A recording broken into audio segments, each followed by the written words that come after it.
Hi friends, I'm Chelsea Grayson coming to you once again from the Office of the CEO. This is my show where I can help you be more successful in your current career, and I can also help you successfully transition to a new career.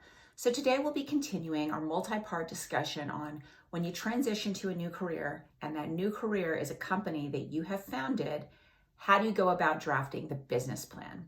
And I wanted to talk to you guys today about the section where we describe your product or your service.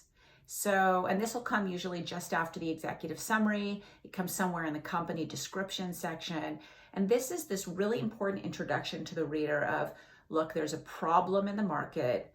Something's being underserved. There's an issue that hasn't been met yet. There's a gap. And my product or service fills that gap. It solves that problem. It meets that niche. It serves that market that's underserved. So let me jump right into it. So there's sort of three general ways in my mind that you can show that there's a problem. So one, you can show that there's a problem that absolutely has not been solved yet. There's nothing on the market to serve that, right? So the perfect example of that would be when Amazon first came on the scene, and most of you guys remember back at the very early days, it was just an online bookseller. And so their proposition was, look, we're going to be the central repository for books that can be bought online so that you don't have to go to a brick and mortar bookstore. And we're going to serve a market that genuinely does want to read, that does want to purchase books, but a library or a Barnes & Noble or a Borders or what have you is not readily available to them on a regular basis. They would be buying more books if only they were able to do so in an easier way. So nobody was doing that at the time, so Amazon actually came in and solved an issue that nobody else had a proposition for. So another way that you can describe a problem that exists that you are going to solve is by saying, look, there is actually an industry that is solving this particular issue, but it's underserved, or people haven't solved the problem in the specific way that I am going to solve it with my product or services. And in my mind, a really lovely example of this is the ice cream market. So when Ben & Jerry's came on the scene, there were all sorts of ice cream brands out there already. People had all sorts of brands to choose from, all sorts of different options. But Ben & Jerry's came on the scene and provided three ways of differentiating themselves, provided three ways of serving people in ways that they had not yet been served in the ice cream market. So one, they came out with all sorts of interesting flavors and all sorts of interesting combinations of flavors that folks just hadn't even thought to mash together. So now most of you guys don't even remember, but when Ben & Jerry's first came out, I mean, putting some of these different flavors together was this really unique, creative way that most people had just been eating vanilla, chocolate, coffee, mint chocolate chip, whatever it was. Ben & Jerry's also decided that they were going to come up with really interesting, whimsical, fanciful names for their flavors. A lot of times really witty, right? A lot of times they sort of referred to things that were happening in the news or in current events at the time. Nobody else was doing that at the time. And three, and most importantly in respect of the Ben & Jerry's story, is that nobody was providing ice cream in a way that expressed political views, in a way that when you ate that ice cream, you were expressing those philosophical or political tenets, and in a way that when you bought that ice cream, you were answering a call to action by that company.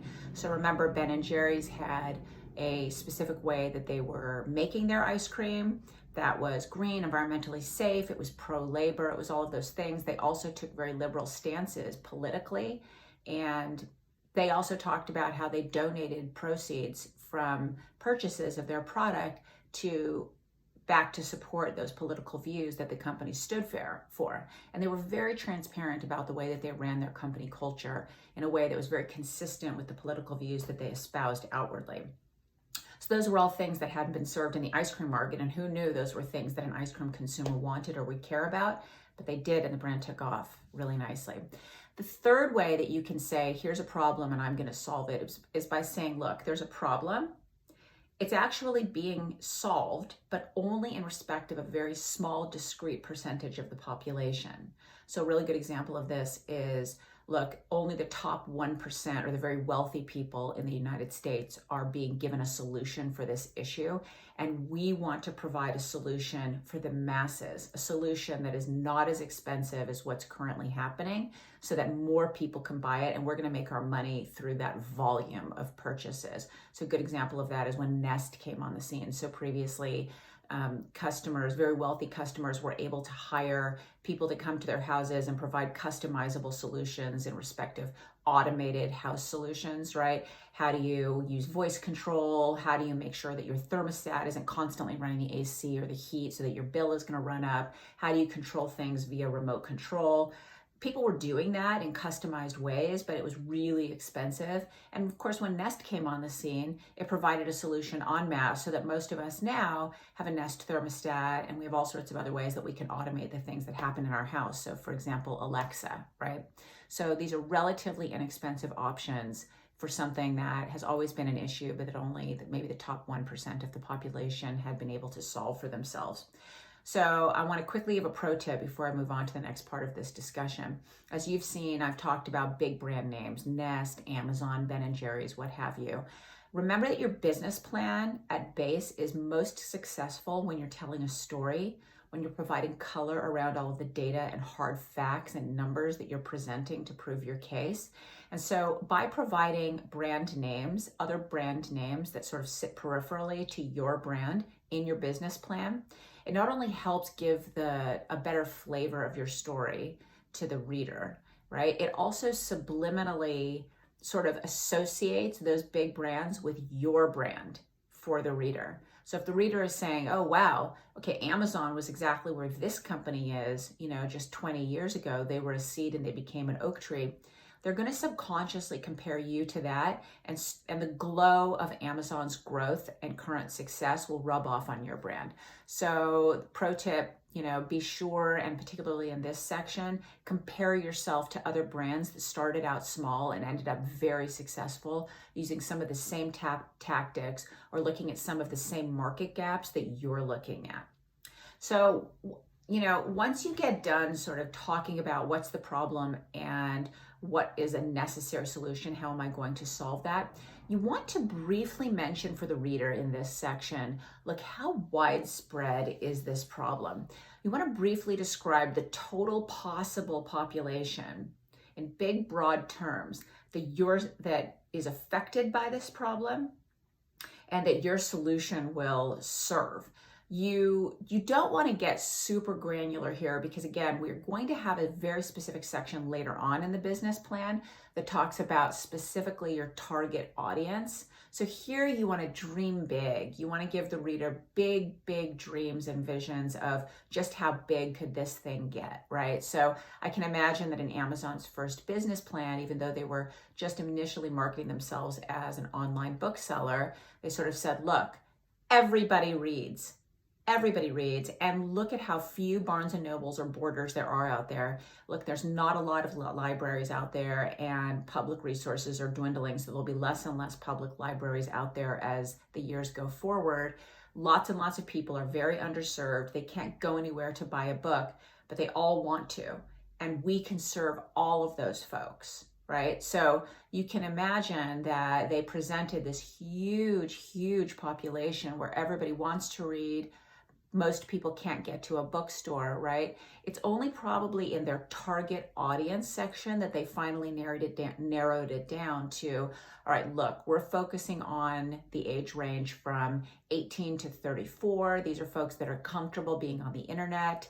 These are folks that are comfortable providing payment information through the internet because they don't have a distrust of that because they've grown up in the digital age. And because they've grown up in the digital age, they don't necessarily need to walk through a bookstore and physically look at and pick up books. They're okay looking at it online and swiping through.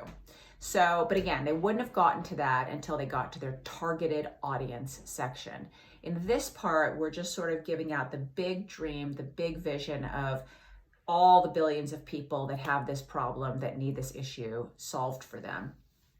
So then after that, you want to, in a very straightforward, very simple and very succinct way, describe the set of products and or services that your company will be providing. very, very quickly for each one, right? 3 or 4 sentence maximum, maybe a whimsical illustration or photo or a diagram showing how that service works if it's a service, right? You want to get through this part very quickly because the reader, you want them to come away with this idea that, oh my gosh, there's this big problem. There's this big part of the market that's underserved. There's a gap, it's complicated, and then in a very simple way, in a very clean and beautiful way, wow, this company has come up with a product or service that will easily solve that problem in one fell swoop. They've got a suite of products or services that'll help to meet this problem, and it's very easy. All we need to do is fund this business plan. So, for example, you've got, people don't readily have access to bookstores. We're going to let them order any book they want online. We're going to ship it right to their house, and we're not going to charge shipping costs. So it's going to cost exactly the same that it would have had they walked into the store, and in fact cheaper because they didn't have to pay to get there with gas or transportation costs. So that would have been the Amazon proposition, right? A beautiful, easy solution to a huge, complicated problem. So that is the part of your business plan where we're really starting to get into the meat and potatoes of what problem does your product or service serve. I'd love for you to drop me a comment and let me know if there's anything else you want me to talk about in this particular section. Be sure and subscribe to my YouTube channel so you don't miss the next episode where we'll really get into the meat and potatoes of target audience and competitive analysis. And I look forward to seeing you next time from the Office of the CEO.